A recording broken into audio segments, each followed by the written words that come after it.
Um, I don't know. I guess 6 games into the season, it's one of those where you've got a reasonable sense of what the divisions are about. What have you made of the National League so far? Yeah, obviously, I think it was kind of no surprise for us. Obviously, most of the boys have been here before. It's quite an experienced squad. A few of the games, obviously, we felt like we could have done better in and got more of a result. But obviously, we know what we've got to work on, things we've got to snap out, and yeah, we'll look forward to the next games to get a few more points on the board. Yeah, because it's been a solid start to the season, but you're right, it could have been better. Is that a reason for optimism because you think, actually, you know what, we're close here, or is it frustrating? It's like, we're letting these points go. Yeah, like we know exactly what we want to do. We know the way we want to play. It's just obviously a few little errors here and there have cost us a few goals and potentially points. But you know, once them errors get stamped out and the front men start firing, and I think we'll be looking good. Yeah, and for you, arrived at the club in the summer. I guess you've had time. You must feel relatively settled now. Yeah, no, I'm settled in. I know what the gaffer wants from me. I know I've got good players around me to help me get the ball in the net and hopefully bring others into play as well. But I'm looking to bring a lot more to the team than I have, and looking forward to hopefully notching a few goals in the coming games. Because these things take time. You come in, yes, they're good players, but even when you've been training with them for 2-3 months, you're still learning things, still picking things up. It's not like you've been here for 2 or 3 years. Yeah, of course. Obviously, all strikers want to have a quick start, but sometimes it's not always the case. But I'm always going to give 110%. Players know that, and I'm sure the fans have seen that in my performances. But it's not. It's a different style to what I'm used to, and that's something I've been speaking with the gaffer this week about.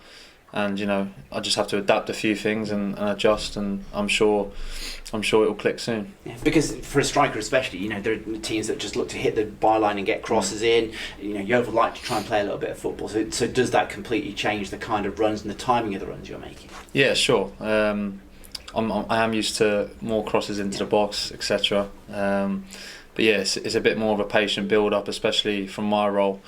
I just need to stay between the posts and hopefully take my chance when it comes. Yeah, but sometimes that must be you kind of thinking, I'll make this run, and then actually you can just save your energy. But that's a difficult thing for any player to do, to kind of stand still and wait for the game to come to you. Yeah, I want to try and be involved as much as I can, but obviously it's my role is to conserve my energy and put the ball in the net. Yeah. And you have done it once this season, so at least is it always a relief when you get that first goal for a new club, that it's kind of like, okay, right, I'm underway here? Yeah, definitely. But I've also got a lot of confidence in myself. I know what I can do. I know I can put the ball in the net. So yeah, I'm just hoping for a few more chances to come my way and hopefully stick a few away. Yeah, and this weekend I think defensively there are a few issues with suspension injuries, all the rest of it. Does that sort of change your attitude going into a match at the other end of the pitch? No, not at all. It's just I've got a lead from the front, and I think we just look forward to the next game. We're not too worried about what's gone on. We've got to look forward and play our game. But like you say, we have had a few injuries, suspensions, and we can't. That's just part of the game. We can't really do much about it. But the players who have come in will do a good job. Fylde this weekend, on the coast, tends to be pretty windy, but by all accounts, I think the weather will be nicer up there than it is down here. So at least you're going at the right time of year. Yeah, definitely. We've had a few long trips over the past few weeks, but from another point of view, it's good to get them out of the way whilst the weather's half decent.